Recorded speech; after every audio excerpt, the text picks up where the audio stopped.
भगवान कृष्ण को भगवान विष्णु के 8वें अवतार के रूप में और अपने आप में सर्वोच्च भगवान के रूप में पूजा जाता है। वह करुणा, कोमलता, प्रेम के देवता हैं और भारतीय देवताओं में सबसे लोकप्रिय और व्यापक रूप से पूजनीय हैं। उन्होंने हमें जीवन, प्रेम, खुशी, धर्म, मोक्ष, मुक्ति, भक्ति, योग, ध्यान, धर्म, सत्य के बारे में सब कुछ सिखाया। आइए जानते हैं श्री कृष्ण के श्रीमुख से निकले कुछ वचनों को। जब किसी भी कार्य करने में अगर लालच होगा, बेईमानी होगी, जलन होगी, तो वो काम न तो सही होगा और न ही उसके परिणाम फलदायी होंगे। इसके अतिरिक्त जिस कार्य को हम पूरे मन से प्रेम पूर्वक करेंगे तो वो न सिर्फ हमारे लिए बल्कि समाज के लिए भी हितप्रद होगा। जो व्यक्ति काम प्रवृत्ति का होता है, जिसके मन में लोभ होता है और जो अत्यधिक क्रोधी स्वभाव का होता है, उसके लिए नरक के द्वार सदैव खुले होते हैं। अर्थात ऐसे व्यक्ति को तो सिर्फ नरक में ही जगह मिलती है। भगवान श्री कृष्ण ही इस सृष्टि के पालनहार हैं। वही इस संसार की शुरुआत थे, वही मध्य और वही अंत होंगे। मनुष्य सब कुछ चाहता है पर सब कुछ उसे नहीं मिल सकता। आपको जो नहीं मिला उसके लिए पश्चाताप मत करो और जो आपसे खो गया, जो आपसे अलग हो गया, उसके लिए निराश भी मत हो। हर व्यक्ति श्री कृष्ण से जुड़ा है और श्री कृष्ण हर व्यक्ति से जुड़े हैं। वही हमारे आदि, मध्य और अंत हैं। समय एक सा नहीं रहता।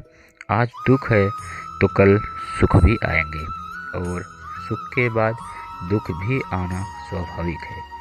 आपको पूरे धैर्य और श्री कृष्ण पर विश्वास के साथ अपना जीवन निर्वाह करना चाहिए। लोग अक्सर सच कहने से बचते हैं या डरते हैं, पर सत्य कभी छुप नहीं सकता और न ही कभी मिट सकता है। कितना भी छुपा लें पर सच तो उजागर हो ही जाएगा। इसलिए जो बात सच पर आधारित हो उसे करने या कहने और मानने से कभी डरना नहीं चाहिए। लोग अपने शरीर को सुंदर बनाने में लगे रहते हैं, पर आत्मा की सुंदरता शरीर की सुंदरता से कहीं ज़्यादा महत्वपूर्ण है। शरीर तो नश्वर है, मिट्टी ही तो है, तो मिट्टी में ही मिल जाता है, पर आत्मा अमर है।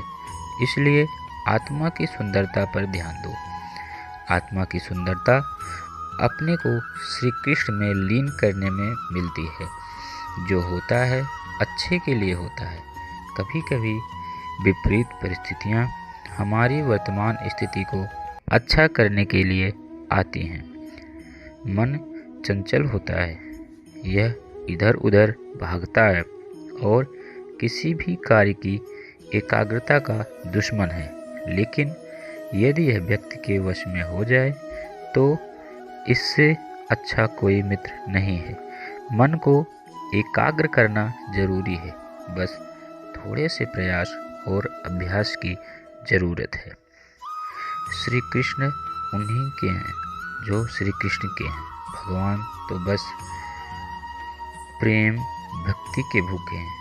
जो भी उनकी भक्ति में लीन होता है, जो भी उनसे प्रेम करता है, जो उन्हें याद करता है, वो सदैव उसका कल्याण करते हैं। जब भी आप कोई बुरा कार्य करते हो या अच्छा कार्य करते हो, आपको लगता है कि कोई देख नहीं रहा, तो यहाँ श्री कृष्ण कहते हैं कि तुम जो कुछ भी कर रहे हो, मेरी दृष्टि सदैव तुम पर है। इसलिए आप यह मत समझें कि आप अकेले हैं। आपके साथ श्री कृष्ण सदैव हैं। जो कुछ हुआ अच्छे के लिए हुआ, जो हो रहा है अच्छे के लिए हो रहा है। और जो होगा वह भी अच्छे के लिए ही होगा। तो सकारात्मक रहो और अपना कर्म करो। हमारी सफलता और असफलता इस बात पर निर्भर करती है कि हम खुद पर कितना विश्वास करते हैं। व्यक्ति जो चाहे बन सकता है यदि पूरे विश्वास के साथ अपने लक्ष्य पर लगातार चलता रहे। श्री कृष्ण जी कहते हैं, मन के हारे हार है और मन के जीते जीत। जिस प्रकार सकारात्मक विचारों में सफलता मिलती है, उसी प्रकार नकारात्मक विचार असफलता के मार्ग की ओर अग्रसर करते हैं, क्योंकि जैसा हम सोचते हैं वैसे ही हम बनते हैं और अपने विचारों के मध्य से ही हमें नकारात्मक और सकारात्मक परिणाम मिलते हैं।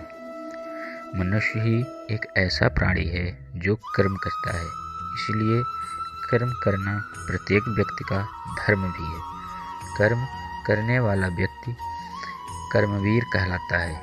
इसलिए कार्य करते रहना खाली बैठे रहने से हमेशा बेहतर होता है। न तो समय रुकता है और न ही एक सा रहता है। बुरा समय हो या अच्छा समय बदलता जरूर है। आज बुरा है तो कल अच्छा, और अच्छा तो फिर बुरा समय जरूर आएगा। सुख के साथ दुख और दुख के बाद सुख आते जाते रहते हैं। इसलिए इस पर हमारा कोई वश नहीं है, लेकिन कर्म पर हमारा वश जरूर है। आप सिर्फ कर्म करिए, फल की चिंता बगैर किए। समय आने पर फल जरूर मिलेगा। जो अज्ञानी व्यक्ति होता है वो यह गलतफहमी पाल लेता है कि मैं करता हूँ, सभी कार्य मेरे द्वारा किए जा रहे हैं। ऐसा ज्ञान उसमें अहंकार घर कर देता है।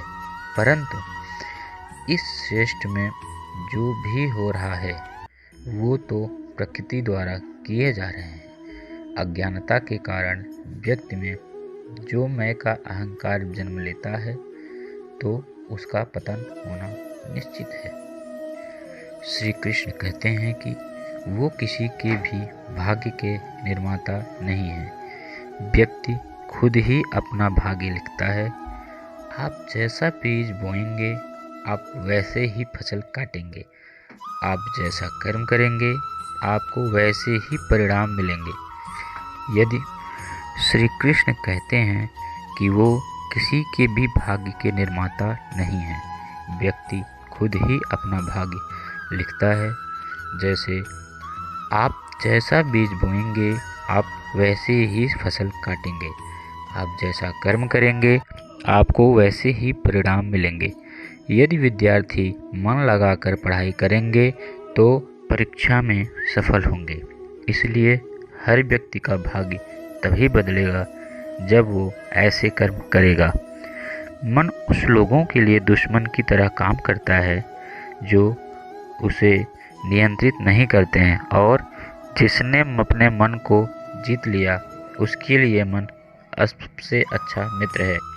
क्रोध में इंसान भ्रमित हो जाता है और भ्रम से बुद्धि व्यग्र हो जाती है और अपने गलत फैसले के चलते उसका पतन शुरू हो जाता है। जो कर्म में अकर्म देखता है और अकर्म में कर्म देखता है वह मनुष्यों में बुद्धिमान होता है।